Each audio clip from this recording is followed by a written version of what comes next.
Hello dear, आपका स्वागत है इस वीडियो के अंदर बहुत बहुत। तो इस वीडियो के अंदर हम करने वाले हैं भाई quick revision points of AP GP and HP. अपनी जो प्रोग्रेशंस हैं उनको एक वीडियो के अंदर कम से कम टाइम में सम अप करके आपको दूंगा, मतलब इसके अंदर। ठीक है। हाँ, कई बार बच्चे क्यूआरपी को मिसयूज़ करते हैं। कैसे यूज़ नहीं करना, मैंने आपको ये बताया है कि भैया कंसेप्ट लेक्चर और पीडीएफ। अगर आप पहली बार कोर्स को कर रहे हैं, पहली बार सिलेबस कर रहे हैं, तो 3 बार पीडीएफ करनी है, 3 बार कंसेप्ट लेक्चर देखना। ठीक है, मार्क माई वर्ड्स, अगर आप पहली बार में एग्ज़ाम को क्लियर करना चाह रहे हैं तो ये करना बहुत ही ज़्यादा ज़रूरी है।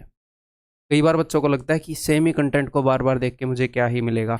मुझे एक बात बताओ, यहाँ पर गेम है कि एग्ज़ाम में जब आप क्वेश्चन को देखोगे तो आपको जो कंसेप्ट है वो रिकॉल करना है, याद करना है, और उसके बाद उसको अप्लाई करना है, और कम टाइम में अप्लाई करना है, ये शर्त है।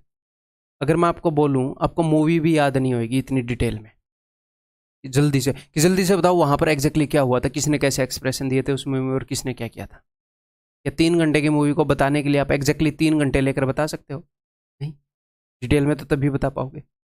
तो जिसमें आप इतनी अटेंशन देकर देखते हो वो भी उतने अच्छे से याद नहीं हो पाती। तो सेम कंटेंट को बार बार देखने से चीज़ें बहुत ज़्यादा इंप्रूव होती है। मैंने बोल रहा इंप्रूव होती है, थोड़ी सी इंप्रूव होती है, 20 आप सोच भी नहीं सकते इतनी इंप्रूव होती है।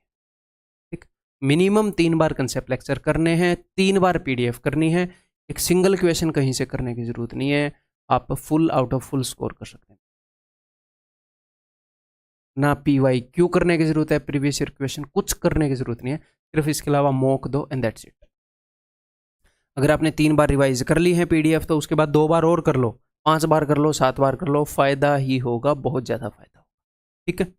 तो QRP is not a replacement of multiple revision of course.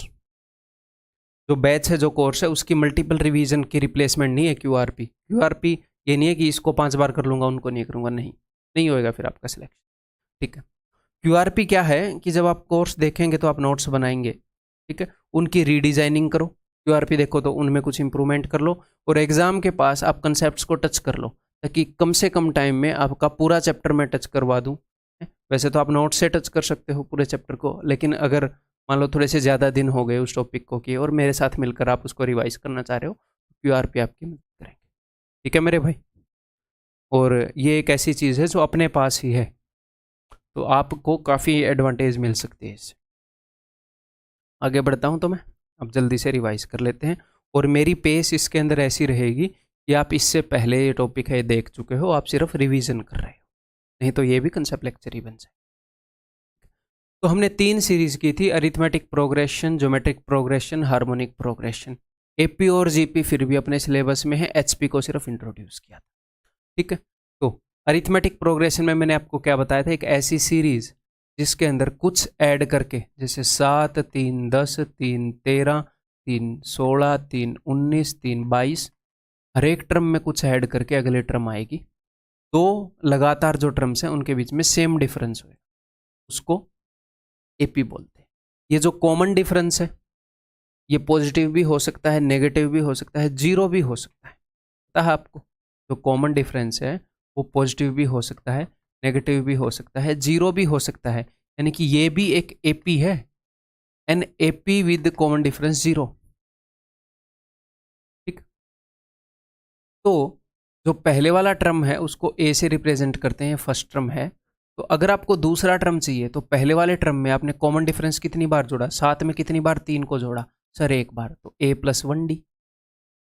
ऐसे ही आप पहले टर्म में 1 बार 3 जोड़ा, 1 बार और 3 जोड़ा, 2 बार 3 जोड़ दोगे, तीसरा टर्म आ जाएगा। तो जो थर्ड टर्म है वो लेने के लिए आपको a के अंदर 2 बार d जोड़ना पड़ेगा, a + 2d। इसमें एक और बार d जोड़ दोगे, a + 3d, a + 4d। ये इसकी जनरल फॉर्म है। ठीक है भाई, क्लियर है? यानी कि आपको ये पता होना चाहिए कि अगर आपको nth टर्म निकालना है तो a के अंदर n-1 बार d जोड़ देंगे, और कोई भी एपी है उसके अंदर अगर आपको a पता लग जाए और d पता लग जाए तो खत्म। एपी के अंदर ये 2 ही चीज़ें होती हैं, सब कुछ पता लग जाएगा। ठीक है।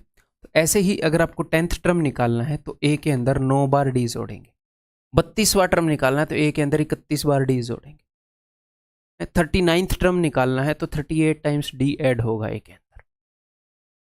सम ऑफ एन टर्म्स आपको याद होना चाहिए।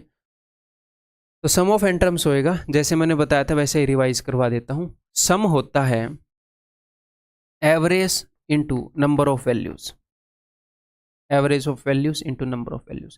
किसी भी एपी की एवरेज होती है फर्स्ट प्लस लास्ट बाई 2, ठीक है। तो फर्स्ट प्लस लास्ट बटे में 2 को उधर ले जाओ, अगर n टर्म्स हैं तो n टर्म्स की एवरेज हो जाएगी ये और इंटू में n। ऐसे ही जो फर्स्ट टर्म है उसको मैं लिख सकता हूँ a, और जो लास्ट टर्म है मान लो n टर्म्स है टोटल, तो उसको मैं लिख सकता हूँ a plus n minus 1 into D. n terms की यहाँ पर बताया ना सम, तो n वाला लास्ट टर्म होगा n टर्म। तो ये देखो a plus a 2a plus n minus 1 into D, वही चीज़ है। कई बार आपको फर्स्ट टर्म और लास्ट टर्म पता होता है, तुरंत पता होता है, निकालने की जरूरत नहीं होती, ये वाला फॉर्मूला यूज़ कर लेंगे। कई बार सिर्फ ए और डी पता होता है तो लास्ट टर्म निकाल सकते हो उससे भी, और डायरेक्टली ये फॉर्मूला भी यूज़ कर सकते हो। तो दोनों चीज़ें आपकी टिप्स पर होनी चाहिए। नेक्स्ट, अगर किसी एपी के अंदर टोटल कितने टर्म्स हैं ये आपको निकालने हो तो उसके लिए ये फॉर्मूला है last term minus first term divided by common difference plus 1। ठीक, क्लियर है मेरे भाई? ठीक है, हिंदी की टर्मिनोलॉजी में आपको लेक्चर में ही बता चुका था अच्छे से। अब next concept is arithmetic mean. Arithmetic mean क्या होएगा? अगर n नंबर है a1 a2 a3 an तक, तो अरिथमेटिक मीन सिंपली इनकी average a1 plus a2 plus a3 an बटे में n। अगर 2 नंबर्स हैं a और b तो इनका अरिथमेटिक मीन होएगा a प्लस बी बाई 2। अगर 3 नंबर्स हैं a b c तो इनका अरिथमेटिक मीन होगा ये। अगर 4 नंबर हैं a b c d, इनका अरिथमेटिक मीन हो जाएगा a plus B plus C plus D वही में 4। ठीक है, ऐसे ही अगर 3 नंबर एपी में है तो 3 नंबर एपी में है तो बीच वाला क्या है, इन दोनों का अरिथमेटिक मीन होगा ए और सी का, यानी कि a plus C by 2 is equal to B, यानी कि 2b is equal to a plus C. ठीक, क्लियर है? बस एपी में यही है, इसी चीज़ को यूज़ करना होता है, समझ के। एक और चीज़ मैंने आपको बताई थी कि अगर किसी एपी के अंदर पहले पी टर्म्स का सम ऑफ फर्स्ट पी टर्म्स अगर सम ऑफ फर्स्ट क्यू टर्म्स के बराबर हो तो इसका मतलब पी प्लस क्यू टर्म्स का सम 0 होगा। इसके ऊपर क्वेश्चन आ जाता है कई बार ही आ जाता है, तो डायरेक्टली आप यहाँ पर बता पाओगे। यही है एपी में। नेक्स्ट इज जीपी, गुणोत्तर श्रेणी। तो जीपी क्या है? सिंपली एपी में एक नंबर के अंदर एक कांस्टेंट चीज जोड़ी जा रही थी और अगले टर्म्स आ रहे थे, यहाँ पर एक चीज से गुणा किया जाएगा। मान लो एक जीपी बना रहा हूँ, फर्स्ट टर्म 3 है और कॉमन रेशियो यानी कि सार्व अनुपात 2 है जिससे गुणा किया जाएगा। तो 3 दूनी 6 ये अगला टर्म है, 6 दूनी 12 ये अगला टर्म है, 12 दूनी 24 ये अगला टर्म है। ठीक है, और यहाँ पर आर भी कुछ भी हो सकता है, पॉजिटिव भी हो सकता है, नेगेटिव भी हो सकता है। ठीक है भाई, तो इसकी जनरल फॉर्म क्या होगी? जो फर्स्ट टर्म है ए, अगर उसके अंदर आपने एक बार आर से गुणा किया तो सेकंड टर्म आ गई, और अगर फर्स्ट टर्म के अंदर एक बार और 2 बार अगर आर से गुणा किया तो तीसरी टर्म आ गई। तो तीसरी टर्म के लिए 2 बार आर से गुणा करना पड़ेगा, चौथी टर्म के लिए 3 बार आर से गुणा करना पड़ेगा। First term is equal to A, second term अगर टर्म सेकेंड है तो पावर 1 कम हो जाएगी आर की, अगर टर्म थर्ड है तो पावर 1 कम हो जाएगी आर की, ए आर 2, अगर टर्म फोर्थ है तो पावर 1 कम हो जाएगी आर की, ए आर क्यूब। ठीक है, क्लियर है? ऐसे ही nth टर्म के लिए r की पावर क्या हो जाएगी? n minus 1, a into r की पावर n माइनस 1। ऐसे ही 11th टर्म के लिए r की पावर क्या हो जाएगी? 11 से 1 कम 10। ठीक, sum of n terms Sn, ये फॉर्मूला आपको याद होना चाहिए, a into r raise to power n minus में 1 बटे में r माइनस 1। अब ऊपर भी -1 से मल्टीप्लाई कर दो, नीचे भी -1 से मल्टीप्लाई कर दो, हम कर सकते हैं दोनों जगह सेम नंबर से मल्टीप्लाई, तो ये पलट जाएगा और ये भी पलट जाएगा, सिंपल। तो जनरली हम क्या करते हैं, जब r ग्रेटर देन 1 हो तो ताकि यहाँ पर पॉजिटिव आए तो ये वाला यूज़ कर लेते हैं, r लेस देन 1 हो तो ये वाली फॉर्म यूज़ कर लेते हैं, ताकि कम कैलकुलेटिव या ताकि हम कंफर्टेबल रहें। ठीक है, बाकी सेम ही चीज़ है, कोई भी यूज़ कर लो कहीं पर, सेम ही चीज़ है, फ़र्क ही नहीं पड़ता।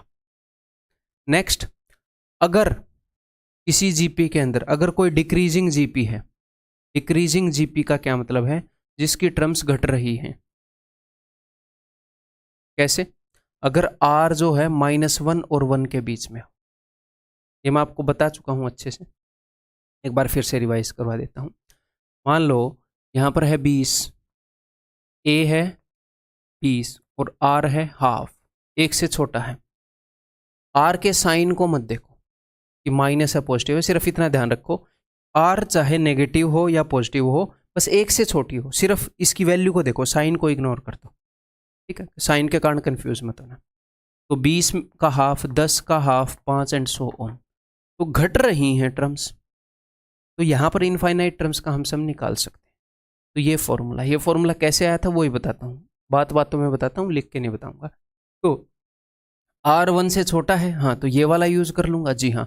तो देखो n की वैल्यू यहाँ पर क्या है, सम ऑफ इनफाइनाइट टर्म देख रहे हैं, सम ऑफ n टर्म्स के लिए है ये, तो n की जगह इन्फिनिटी है, ठीक है? n की जगह अगर मैं इन्फिनिटी कर दूं तो r जो है एक 1 से छोटी चीज है, 1 से छोटी चीज की अगर आप पावर बढ़ा दोगे, मान लो इसकी पावर आपने 2 कर दी, तो देखो 1/4 छोटा हो गया।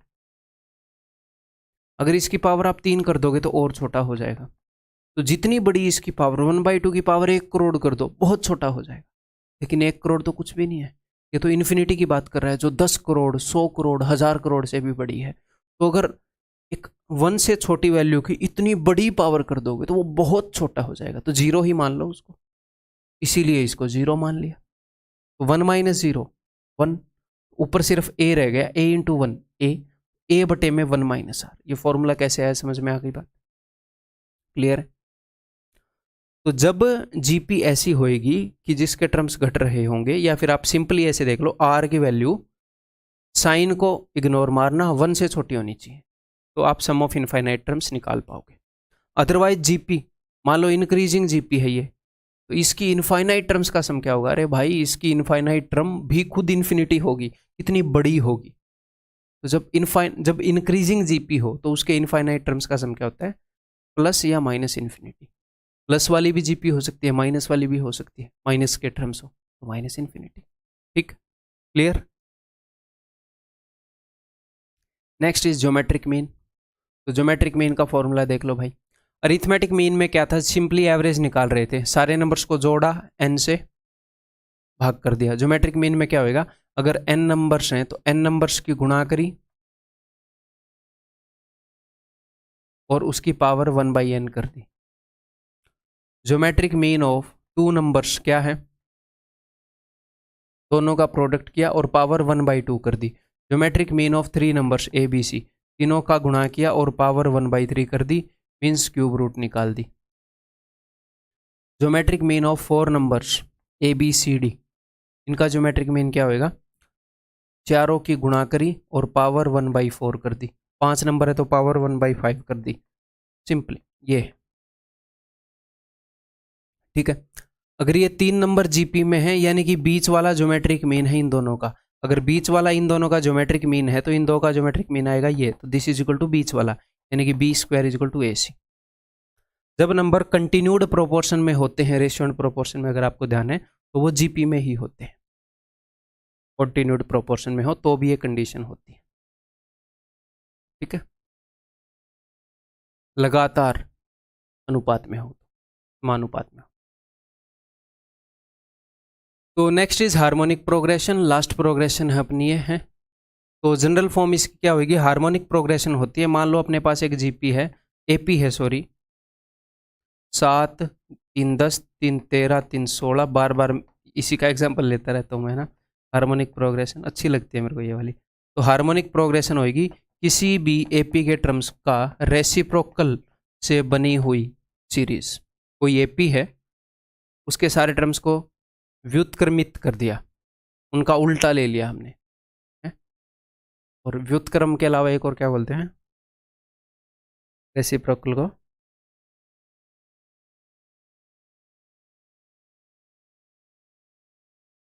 और बोलते हैं, छोड़ो, उनको पलट दिया तो HP बन जाएगी। तो जो एपी की जनरल फॉर्म थी उसका रेसिप्रोकल यहाँ पर आपको देखने को मिलेगा। एपी की जनरल फॉर्म थी a + d, a + 2d, a + 3d। तो जीपी की general form 1/a, 1/a + d, 1/a + 2d। ऐसे ही जो AP की nth टर्म थी वो थी a plus n minus one into D, तो HP की nth टर्म होगी 1/a+n-1 इंटू डी। सिंपल, बस आपको इतना पता होना चाहिए ये HP है, इससे ज़्यादा नहीं आएगा अपने एग्जाम। Next, harmonic mean.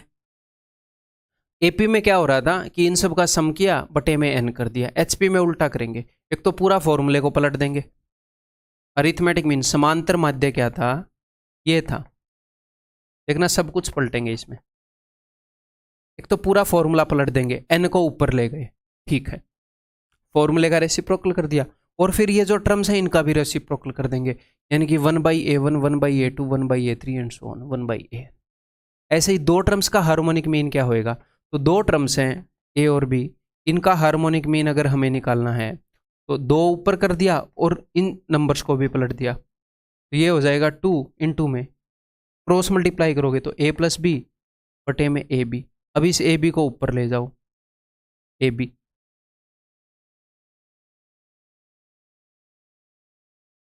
ये देखो,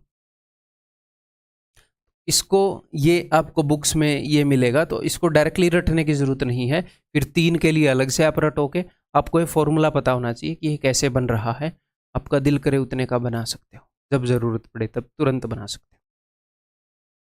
ठीक है, तो भाई इसके अंदर इतना ही है, प्रोग्रेशंस के अंदर एक बार ओवरव्यू ले लेते हैं क्या क्या है। यहाँ से हमने स्टार्ट किया, अरिथमेटिक प्रोग्रेशन के बारे में हमने सब कुछ जाना, सिलेबस में बढ़िया तरीके से है। फिर अरिथमेटिक मीन के बारे में जाना, ठीक है। इसके बाद ज्योमेट्रिक प्रोग्रेशन के बारे में जाना, ये भी सिलेबस में है सब कुछ, और ज्योमेट्रिक मीन के बारे में हमने, ठीक है। फिर हार्मोनिक प्रोग्रेशन के बारे में हमने जाना क्या होती है, और हार्मोनिक मीन हमने जाना क्या, दैट्स ऑल, ठीक है। तो इस वीडियो के अंदर इतना ही, अगली वीडियो के अंदर मिलता हूँ, बाय बाय, टेक केयर।